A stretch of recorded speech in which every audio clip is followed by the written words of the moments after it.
cosmic.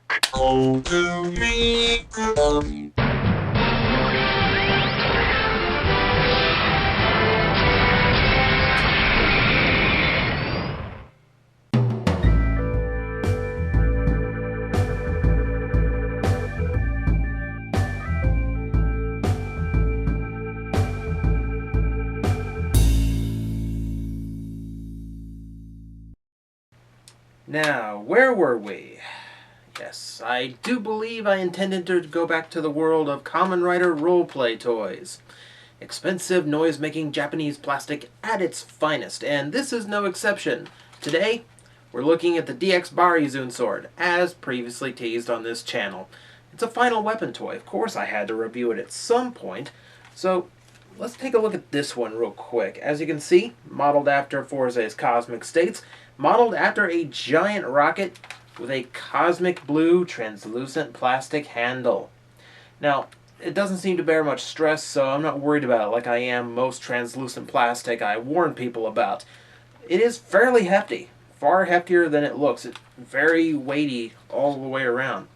Fits nice in the hand, too. I mean, that's very surprising considering I'm a grown-ass man, and this is made for a child.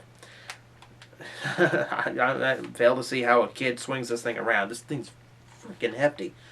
As you can see, aside from the white plastic and the translucent blue, you've got a lot of paint apps giving you some traces of black, a little bit of red to break up the white, silver around the hilt for the wings of the rocket itself, as well as a lot of paint on the handle to get it silver. And you'll note it's not just silver, it's a little bit of a very, very pale metallic blue to give it a little bit more of an effect on the handle.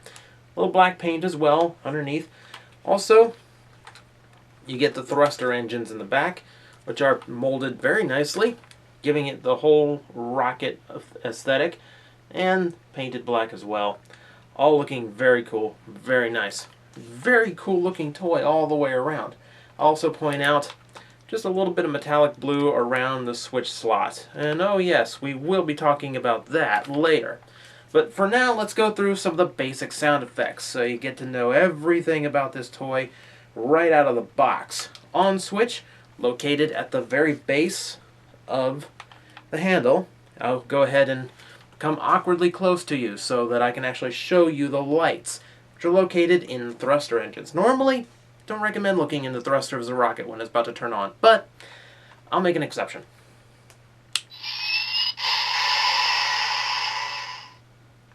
Three very nice, bright, translucent red LEDs. Oh, it's very nice, isn't it? Now, the only thing that's kind of awkward is the speaker, just like the Metagabriu, now that I think of it, located on the handle. So it might be a little easy for you to cover up with your thumb if you're not paying attention, just in case the noises sound muffled. You're probably doing it yourself and don't realize it. But in this mode, you get one attack noise, which I'll demonstrate and show you the lights. It's one of those where it just blinks the light in time with whatever sound effect it's making, which I always like. So it's an easy but effective effect.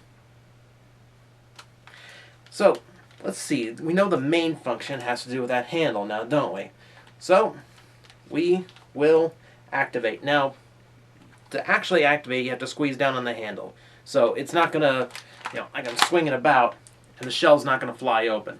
Has to be unlocked by holding the handle and pulling back.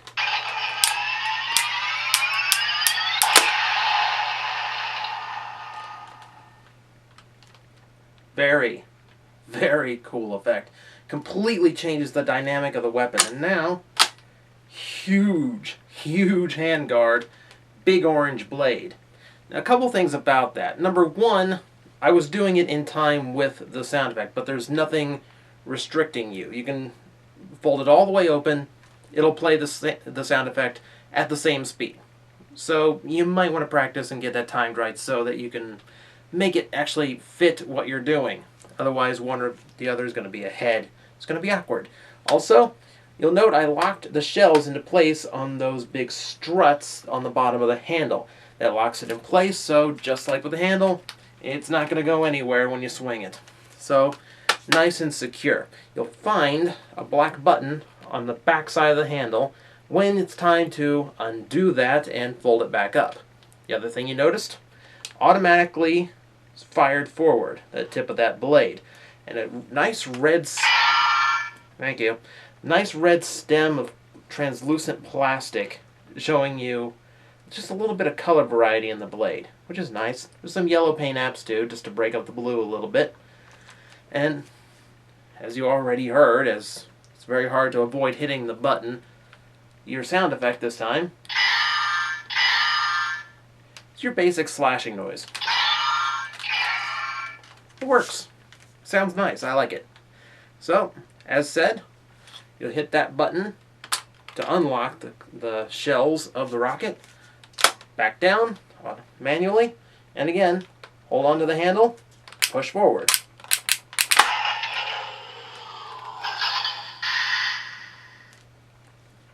And there you go.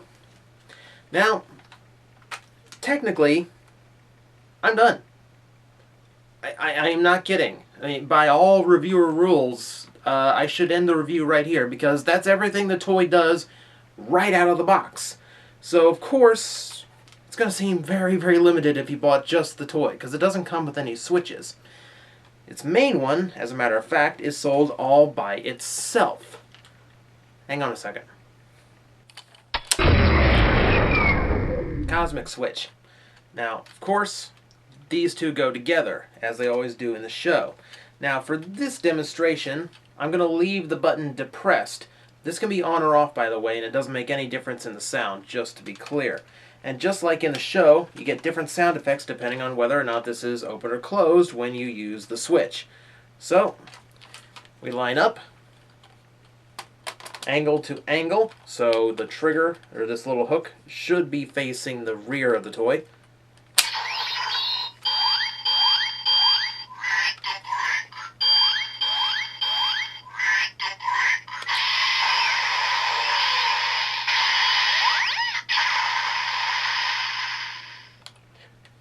Big explosion. I love big explosions. And I've made quite the awkward weapon now, haven't I? It's got just as long on both ends. Again, it's locked in place. The release button this time is that little one on the handle, right there.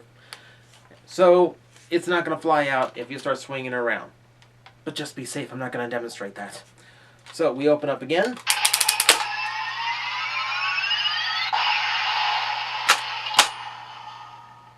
Thank you.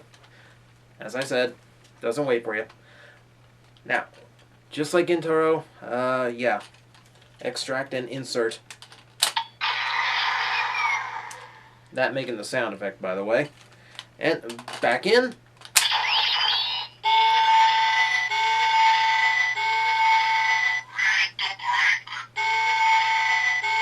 Love that one.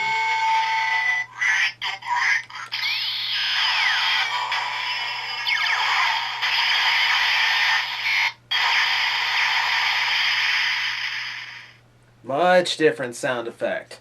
I love that warning sound too, and that's the sound effect of a mad scientist's volcano lab about to blow itself up. Love that. So that's all the noises you get out of the Cosmic Switch. Like I said, it doesn't make any noises on its own.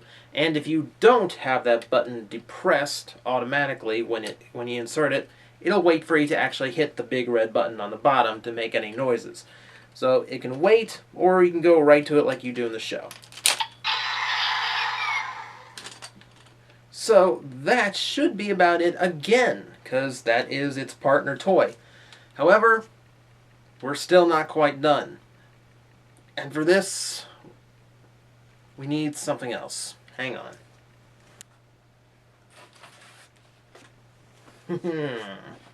My handy-dandy switchboard displaying my entire collection of Fourze's basic switches.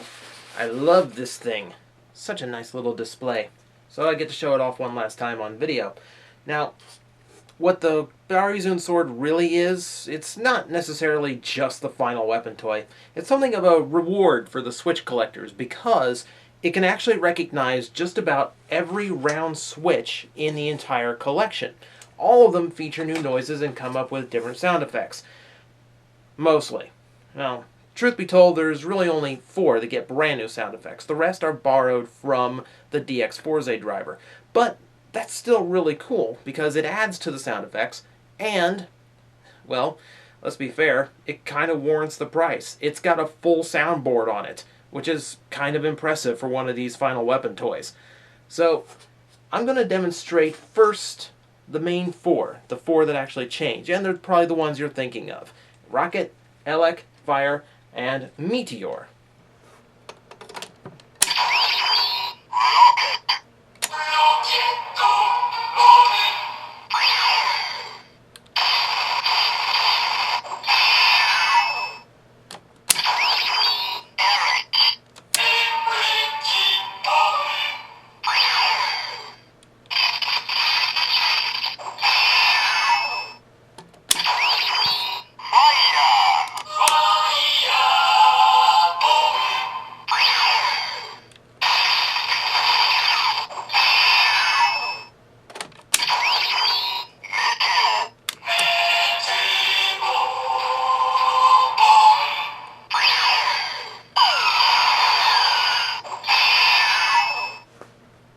I love that one.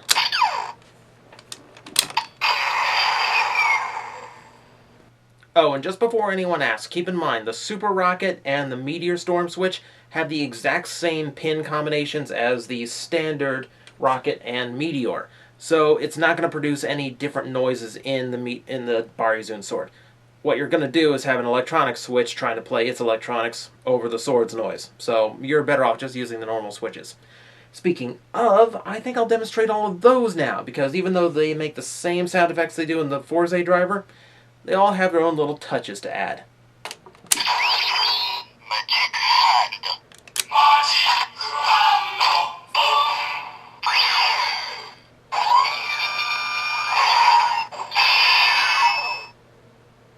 How does Magic Hand even work for a sword?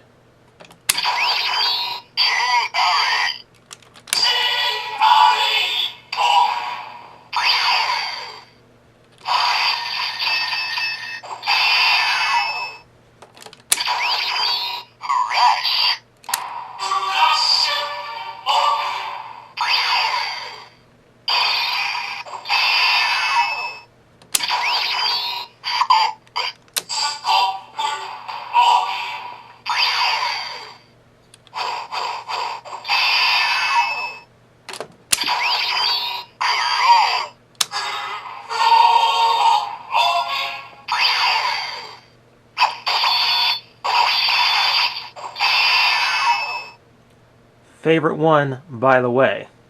I have to admit, I freaking love that symphonic voice they have reading off the Switch names. It makes it grand and epic, and it makes these so cool to use. It's a really fun toy to goof with, much like the Fourze driver itself. Though, there's a few flaws to it. For instance, if I try any of the rider switches, I'm going to get a generic noise.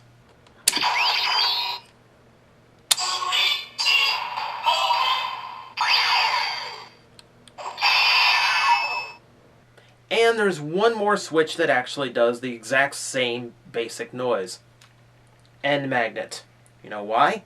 Because the pin combination on the bottom of the switch is the generic one, so they can make any electronic switch they thought up without interfering with any of the pre-built functions in the Fourze driver. And the same is true with the Barizun sword. You know, for all they know, they're still going to make a switch for the next movie. Who knows?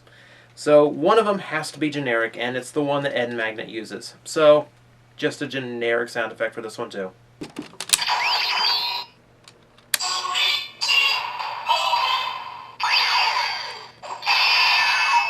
Oh, and one more thing worth mentioning.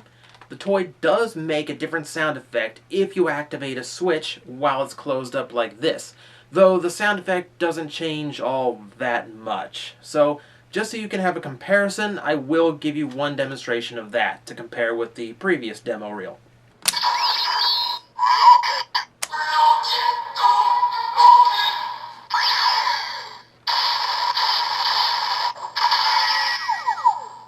But the big question, the question that made you click on this video in the first place, is it worth its asking price? Because this is the most expensive toy that Fourze released in its DX line.